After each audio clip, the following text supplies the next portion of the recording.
Welcome back to the Innistrad Championship, everybody. Ailey Loney alongside Cedric Phillips, here to bring you the next round of action. It is going to be standard, of course, and we're going to jump straight into Grzegorz Kowalski versus Zachary Kiihne in a matchup that Kowalski doesn't really want to play. Yeah, you're kind of doing the undersell here, which I appreciate. I do. But yeah, this is a really tough matchup. Really, really tough. This Orzhov control deck, more of a metagame deck for this particular tournament as opposed to being very good against everything, and this is, I would say, worst case scenario, Ailey. Well, I believe I am a fan of Orzhov. I like the nonsense that Kowalski is up to in this deck, so I'm a believer. I'm just gonna say it. I'm a believer. I'm gonna be rooting for the white-black player here, so let's get down to business. Let's take a look at this opening hand here. Zachary Kiihne has all the lands he needs. No red, though, so it's a bit of a risky keep, this one. He is going second, though, so let's see how that factors into his decision.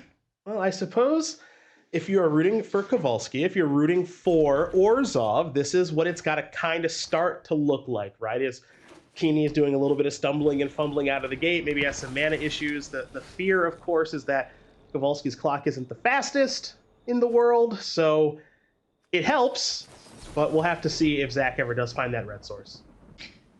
That's what he's going to be looking for at the top of the library. Does have a couple lands to get stuff going and to interact with whatever nonsense Kowalski's got. Has got a nice little 1-2 punch going here. Can go Shambling Ghost into Professor of Symbology, but it's going to run out all 3 1-drops. Because 1-drops are what's going to get it done here. So. Another red card. This could be fun, I suppose. Let's see. Look at these little critters coming in. Not going to call them knuckleheads. They're not worth it. But ooh, a professor of Symbiology. What are we going to do with this? We're going to go learning. Let's see what we can find off the sideboard here. This is one of my favorite, most recent mechanics. I think it's really cool. It's super neat. It was a really great addition to Limited, just being able to grab some stuff off the sideboard that you don't necessarily want to main deck, but can help in certain situations. And we're going for critical mass in terms of creatures with the Pest Summoning and a Meathook Massacre off the top, so we could see some fun stuff happening where, you know, gonna punch you for a bunch, get you down to dead, and then Meathook Massacre my own stuff. Possibly. Kiihne is ready to divide by 0, whatever the next thing is. Get that out of here. Just like, I don't even know what it is, but I have a response. But I haven't done anything yet. Yeah, well, whatever it is, long gone. Long gone. Slight advantage for Kowalski right now. It's interesting. You don't have to cast anything. I think he may, but you don't have to. I'm kind of keen on stuff coming down. Is he thinking maybe board wipe? Burn down the house? But I mean, this is not even near that right now. Okay, so this is just going to be for 0. We don't see this play every day. Yep. Get that out of here. Sure. There's the red source. Yeah. And there's a mountain. And there's the actual red source. So this game has opened up here for Kiihne. Yeah, a bit of a sigh of relief there, I'm sure. As he's now got to navigate this battlefield here. It has grown substantially. He's almost down to half his life total, sitting at 11. Remember, plenty of interaction here for Zachary. Fading Hope, Iteration, Environmental Sciences gains life. So he's got a lot of stuff to do. And the clock here for Kowalski is not particularly fast, which is, again, why this matchup is so difficult. When you think of mono-white aggro and you think of mono-green aggro, mono-green's got those big creatures, mono-white's got sizable creatures that kind of come at you pretty quickly. The deck here that Kowalski is playing is, 1, a control strategy, but 2, they're 2 1s and 1 1s. Not the most exciting creatures on the other side of the battlefield right now. Kiihne is happy to pass the turn back. I'm going to cast something in response to whatever Kowalski threatens here with. Yeah, this is the easy part. For both players, really. Yeah. The attack is easy. The Demon Bolt is easy. And he is ready. He's just like, all right, hurry up. I want to do my thing.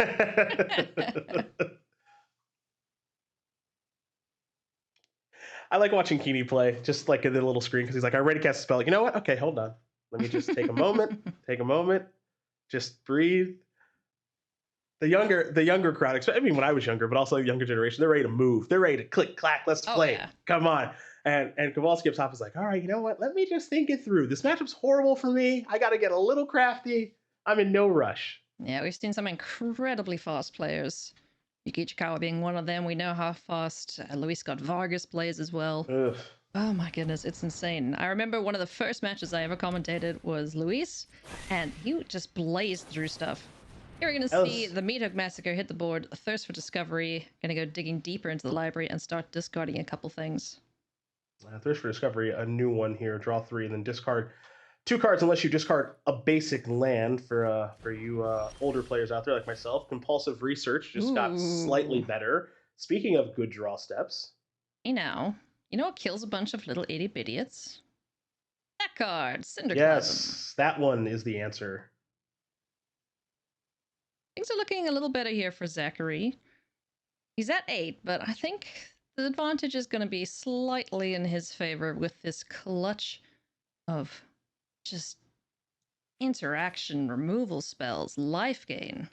It's moving that way. And yeah, the life gain here I think is actually pretty crucial here from Environmental Sciences. 2 might not seem like a lot, but when you're just talking about a bunch of 1-power creatures, it's actually quite a bit. So this game is evening up here now, and things are starting to tilt Kiihne's way. That's not a bad draw step, though. That's not Faceless a bad Haven, one. that's a good way to close out a game. But we got to get to that point. Kiihne's back at a healthy 10. And Cinderclasm's going to come on down and ruin all the little 1/1's funds. You're gonna have some triggers here. Quite a few, in fact. Oh yeah, let's make some treasure. Let's ding you a bunch with the Meat Hook Massacre. Affectionately known as Monkey Massacre, because that totally looks like a monkey from afar. I guess. We could do some learning. Oh yeah. What are we gonna learn, though? Let's see, the hand here, Rite of Oblivion, basically a dead card. Pest Summoning is kind of whatever. Shambling Guest, whatever. Faceless Haven's not bad. Yeah, I was thinking Mascot Exhibition, right? Because you can play the land, play Mascot Exhibition, rebuild your battlefield. That seems pretty darn good. Yep. Here, have 3 things to deal with now, friend. Now, he can deal with them. Fading Hope will be able to be copied by a Galvanic Iteration and bounce everything on the board. If Kiihne wants to go that route, he could fire off Fading Hope right now to be mana efficient, we could argue. And just say, end of turn, I got a spare mana lying out. So Fading Hope, your 4/4, scry action, whatever. Or he could untap, see what the draw step is, maybe Iteration, maybe of the expressive variety, because there are 2 types. Expressive Iteration first, get some information, and then go to Galvanic Iteration. So he's also got to content himself, again, with the Faceless Haven that's hanging out back there. Yeah. Has the Field of Ruin for that, but would need to leave up 3 mana to be able to deal with that. Yeah. So here's the easy part out the way. Get a land down. Keep those ticking. Oh, okay, that's a nice powerful draw. card. Yep, that's a powerful Magic card. Edgar Charmed Groom, a new addition to the Orzhov control deck. Very sticky threat. Very difficult to get rid of unless you're able to exile him. But here we're going to see Galvanic Iteration. Will we see it into another Galvanic Iteration into the Fading Hope? Yeah, if not, why not? Let's do it. Yep, I think so. Bounce, bounce, bounce. Kowalski doesn't look thrilled about this, but this just kind of is what it is. Yeah, this is exactly what this deck is going to do. And here we're going to see Fading Hope. Bounce, bounce, bounce. Let's send everything back. And we get to scry 3 times 2 for Kiihne, so that's super duper neat. Divide by 0 is going to be a no, so let's see what this next one is. More lands. Where's all the good stuff? Come on, deck, you're holding out on us. Ah, Cinderclasm. Do you want to keep that? It says no thank you. It's going to go digging deeper into the deck here. Shambling Goss is going to hit the battlefield, and we're going to see Edgar Charmed Groom join the fray. That's a brick. Okay, so we need some real help here. That's a real card. Almarin's Epiphany. The option here. It's going to be happy to see that. Couple of lands. He's certainly got enough of those at this point. Is Kiihne going to make it to the next turn? Foretell there. I think so. He's left up enough to Field of Ruin. Yep. Lolth. Oh, wait. Rite of Oblivion? Does that do anything for the clock? 5, 6. There will be a ping there. So Field of Ruin needs to kill Faceless Haven before it becomes a creature. Yep, that was the same thing I was thinking. Yeah. Okay.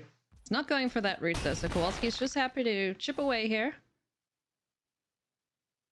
Then where do we go to? Is it Lolth time? Exile target non-land permanent. So this is sacrifice non-land creature. That'll trigger. Then exile non-land permanent.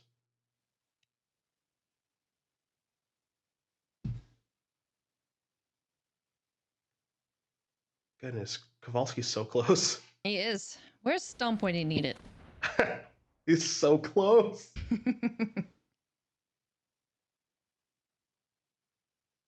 Yeah. We're going from here. So we're gonna Rite of Oblivion. That's what it looks like?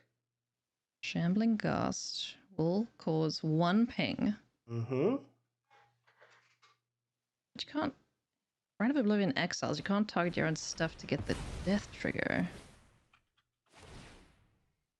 So there's 1. You're at 1. Ouch. Create a treasure. Okay, this was by design. And now you sacrifice the Edgar. Your plus mana. Yeah. That's what it is. And that's the last... Oh my gosh. Nicely done. Yeah, you flashback Rite of Oblivion, you sacrifice Edgar, you get the... Wow, we had to really Very get creative! cool. We had to get creative to get there! But we got there! Kowalski had the mana to do it, was able to get the last 2 death triggers, and gets the first win. I told you, you gotta believe. Me and Maria, we believe in you, Kowalski. You got it's fun, right? Because Meathook Massacre, it's an incredibly powerful card. It can do a lot of different things, and there it was just kind of like a Blood Artist type enchantment. Yeah. You know, just, wonderful. All right, couple of pings, okay. And so the slow start out of the gate there for Kiihne, not being able to find the red source right away, comes back to hurt him a little bit, and Kowalski, it feels like steals game 1. Oh, I'm fine with this. This is fantastic. We didn't see any Alrund's Epiphany cast, no time squawk. Or is it? This is as it should be in the world, Cedric. And the good thing here for Kowalski, game 1's incredibly difficult, but things, and this isn't a good matchup, don't get me wrong, but things at least get a little bit better after sideboard. You've got Graveyard Trespasser, Thalia, Duress, Go Blank. So you're bringing some good stuff to the battlefield and to the game, and more importantly, you're getting a lot of bad cards out of your deck, because this is not a Blood on the Snow matchup, so get those out of here. Meathook Massacre, I know it looked good in that game, but this isn't really a Meathook Massacre matchup or a Rite of Oblivion matchup. So some bad cards going out here for Kowalski, and more importantly, some really good ones going in.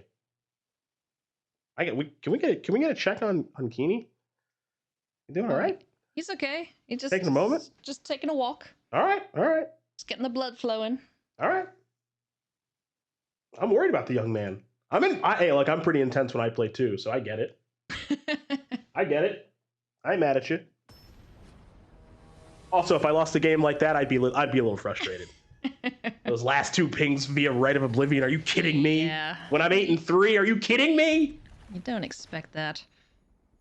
Both players ready to rock and roll. Game number 2 here. Kowalski up a game with that win of his own creating there. He's able to get those last 2 pings. And this opening hand here, it's not great. There is a turn 1 Duress into a turn 2 Professor Symbology that can learn for you, so gonna hang on to it.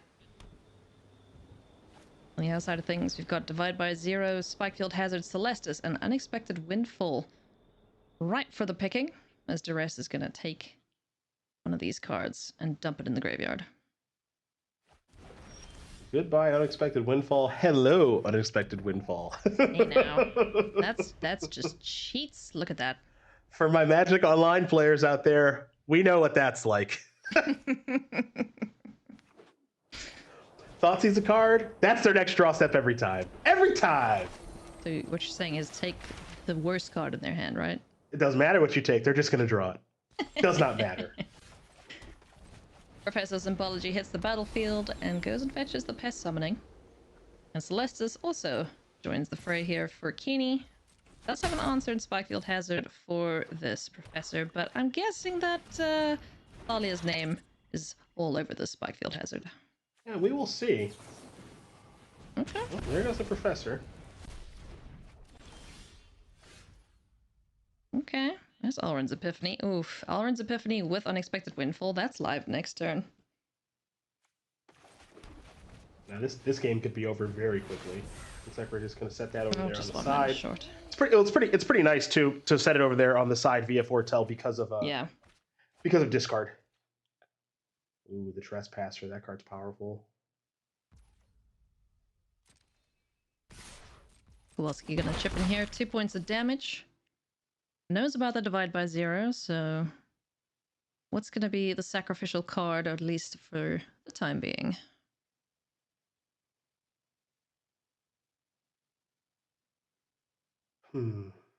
Big think here for Kowalski. Yeah, and with good reason. He is not applying a lot of pressure this game. Kiihne's not having any issues operating this game whatsoever. So things are looking pretty darn good for Zachary thus far. There is the Trespasser, but it's gonna have to wait a moment. Yeah, let's get that out of there.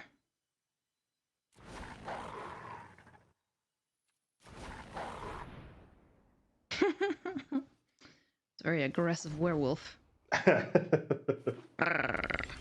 hang tough. Maybe you'll see the light of day. This deck isn't very good at playing 2 spells in its main phase, though, that's for sure. But we will see a Teachings of the Archaic, get a bunch of cards, and a second Alrund's Epiphany. Now, Kiihne's setting himself up quite nicely here. He's under no real pressure. He's at 15, very healthy.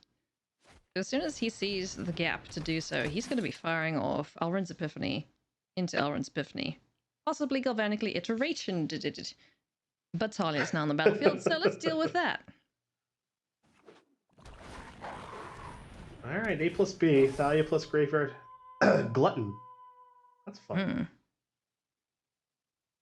Because it's gonna nighttime. go after the iteration. Oh yeah.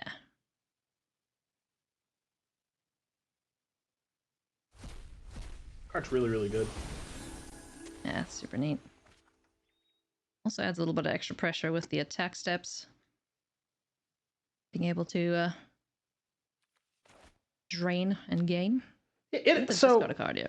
So Epiphany is, I mean, it's good because it's Alrund's Epiphany, so it's good, but it's not like crazy right now, in my opinion. Like we've seen with some other Epiphany-esque turns. It just kind of strikes me as okay. Like it's a thing you're going to do. Yeah.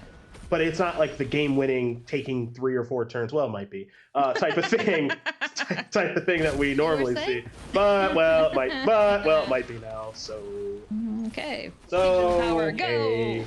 So Time squawk. Ooh, and a Cinderclasm. Okay.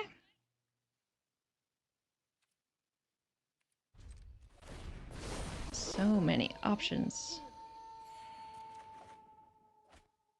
Another card gonna be drawn. Gonna see a discard here. What goes in the bin this time?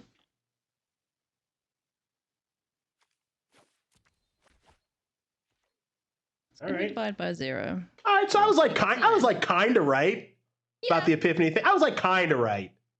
It wasn't the end of the world. It could have gotten a lot worse. There's just dudes in the way now. Itty bitty little birds. And a Cinderclasm waiting to kill them all. So, Graveyard Glutton's gonna exile a couple more things.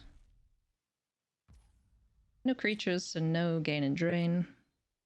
How do we block here, if at all? Oh, Kiihne's quite happy to let this come through. Okay.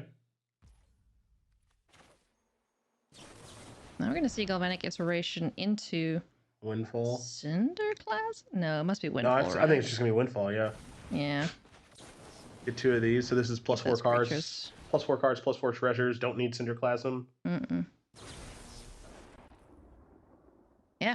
Get a bunch of treasures made. And now the tax that Thalia's making, doesn't really matter. Completely irrelevant. Kind of poop. Let's see what else we get. Another Cinderclasm. And need a that. land. Womp womp. So let's see. 4. Oh, he's got enough. Yeah. Oh, yeah, because all the treasures. Right. So 2 turns. So this is an attack for 4, and then An 8 attack and for 8. 8. Yeah, And then so 6. dead. Yeah, Deaderino. Don't know if Vanishing Verse changes anything. Pretty sure it doesn't. It kills a 1/1. Yeah, so. It's got that going for it. No, it's not super hot right now. So yeah, that's 4 down to 14, then 8 down to 6. If my math is right. And then 1 more turn after that. Well, hang on.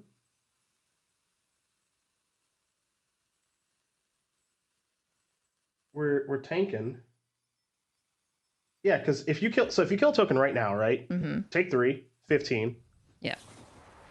Then take 7. You're at 8. Take 7. You're at 1. So, does this mean that Hall works itself into the equation? Also, Kiihne gets draw steps. Yeah. Like that, like that card as an example. Let's go. So it's not like it's more over now than it was going to be. But yeah. Yes. He gets to do stuff too.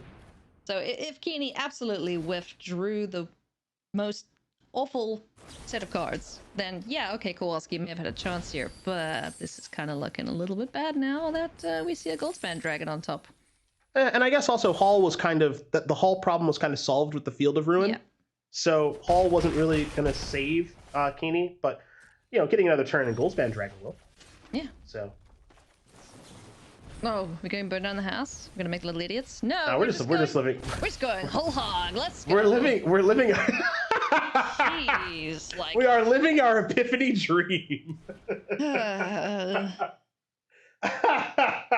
For some a dream, for others a waking nightmare. That's true.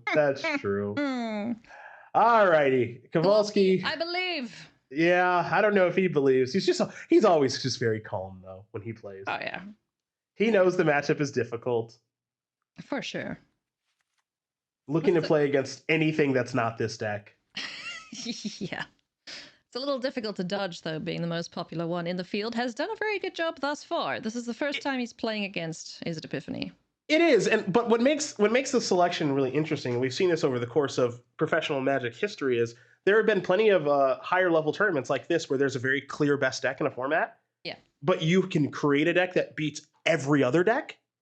The example that stands out to me the most is Pro Tour Hollywood, much earlier in the last decade, won by Charles Ginty playing Elves, but Fairies was the best deck coming into that event, and Revelark was an option at that tournament that could not beat Fairies, but destroyed everything else.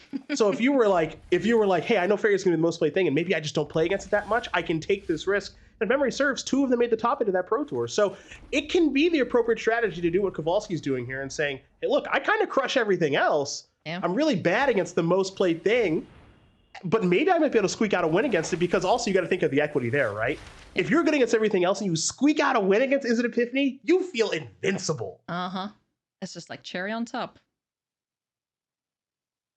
Just got to get all those wins against the deck against the decks that your deck is built for, and hope to get a little lucky against the ones that it's not. Yeah, that's the other side of the coin, right? Where you get paired against the decks you're supposed to beat, you better beat them. Yeah. Because if you don't do that, you're going to have a bad tournament. Yeah, then it's like switching on a hard mode against the other decks, so. Yeah. Smoldering Egg is on the battlefield. 2 little pests here for Kowalski. Divide by 0 and Cinderclasm at the ready for Kiihne. Just gumming up the battlefield. Yeah, it's funny. Just I can't believe I would say this. Just an 04 is rough. against Kowalski. Like, that could be 04 textless, and it's like, that's a lot for me to have to get through. Divide by 0, ready and waiting for whatever Kowalski's going to cast next, but doesn't look like he's too interested in anything at this moment, so Cinderclasm's going to get fired off. Smoldering Egg will get a couple of counters and an oops. He kicked it. Is the oops sarcastic? Yeah, no, he kicked it because Shambling Ghast will be able to do the 1 extra point of damage. Well, the -1/-1 on Smoldering Egg. I think he kicked it. I don't think he did. Let's see. Okay. The Deadly Dispute, Shambling Ghost. Oh, and he didn't kick it. Yeah. I think we're clear. There's sarcastic oops. Oh, I don't Maybe? know. Yeah. Oh my gosh, look how many cards was just drawn there. Insane. Yeah, so no kick there. Smoldering Egg survives. Turn gets passed back, and Kowalski has a full grip now. Lolth, 2 Fellstingers, and a Professor of Symbology. Plus as many lands as he could possibly need for the rest of this game. Okay. Alright, Planeswalker Party. Well, not yet. Yeah. No, not yet. Not yet. This dragon is going to flip very, very soon. Doesn't take much. Doesn't take much for Smoldering Egg to transform. Start giving some beatdowns. Cashing the treasures. Comes back. Let's learn. Let's see if we go for... Oh, Necrotic Fumes. Okay. Nice. Good answer for the Ashmouth Dragon once it does flip. And nothing to protect it at this point for Kiihne.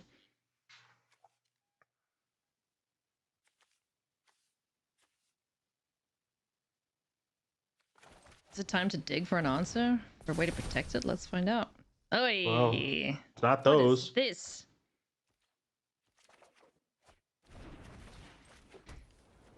Ruh-roh. Teachings of the Archaics. Gonna get fired off here too. Ashmouth Dragon. Gonna start pinging some stuff while it exists on this plane of existence. It's gonna get kind of dead pretty soon though. It had better. You don't want that thing to stick around. Mm-mm. That'll just kill everything. You think the 1/1s are bad? Just wait till you see what Ashmouth Dragon does to them.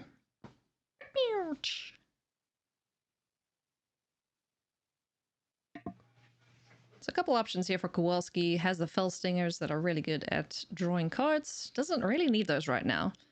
Could get Lolth on the battlefield, but that doesn't solve the Ashmouth Dragon problem, so...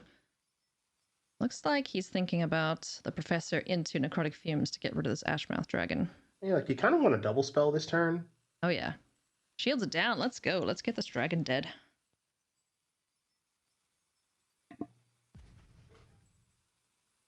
Like you said, I don't think that Lolth is especially good at this moment. So I guess we'll start here.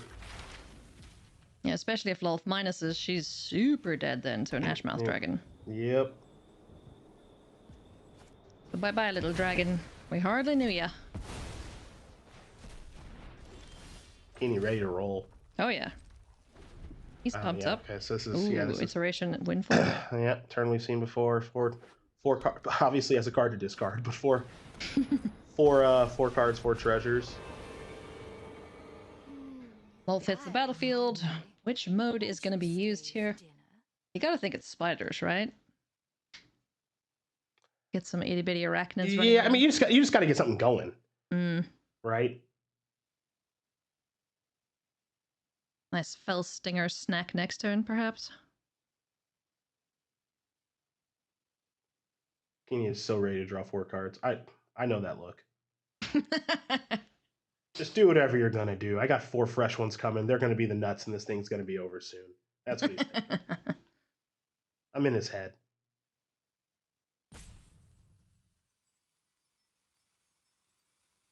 Big think here for Kowalski. What's on his mind?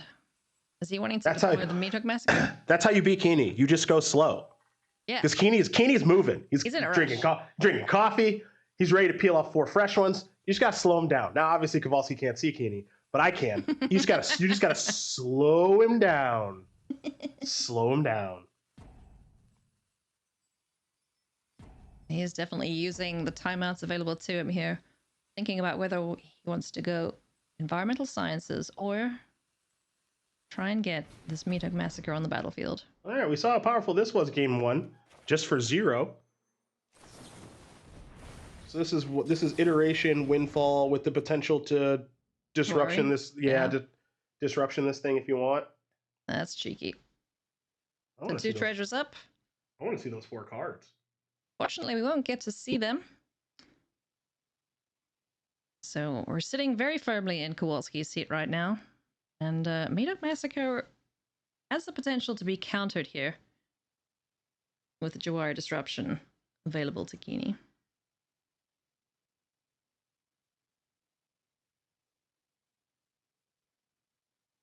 Let's see what life's like on Greg's side. Yeah, hang out with the Orzhov player. It's a tough hang, is what it is. Yeah, just keeping the tension up there, but just a little technical issue that will get sorted out ASAP as we have things back. See, there you go. We back. We're back.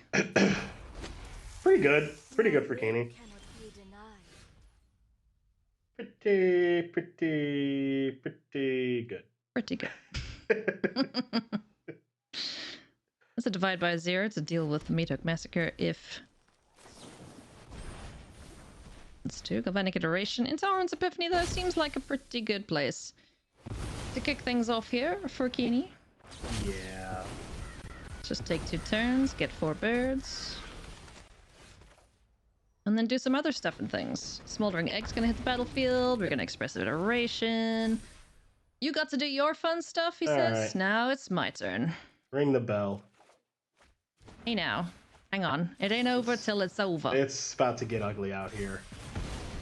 Yeah, fine. Fighter down. Can't cost another Epiphany. At least not this turn, but, you know, the next turn they have available to them. It's totally fine. So there goes Lolth off the battlefield. Let's go get some sciences. Let's start pecking away at the life total here of Kowalski. And Kowalski's face kind of says it all. It tells the story. We've all been on the receiving end of a time squawk or 4. We have. And this matchup, like we've said at the beginning, and with extremely good reason, it's just very, very, very, very, very hard for Kowalski to win because he's not trying to beat this deck. He's trying to beat everything that's not this deck. And if he was able to steal game 1, and kudos to him because he found some interesting lines to do so. But this is the reality of the situation. This is how it more or less plays out if Zach's hand is functional. And it was. Yeah, just able to clear the way there. Ashmouth Dragon takes no prisoners, and we're gonna see a big ol' swing here. Kowalski's had enough, and that's gonna do it for Kiihne. Picks up the 2-1 victory over Kowalski. What did you make of that match, Cedric? Pretty much how you expected to go? Yeah, I mean, it more or less went exactly how it was supposed to go.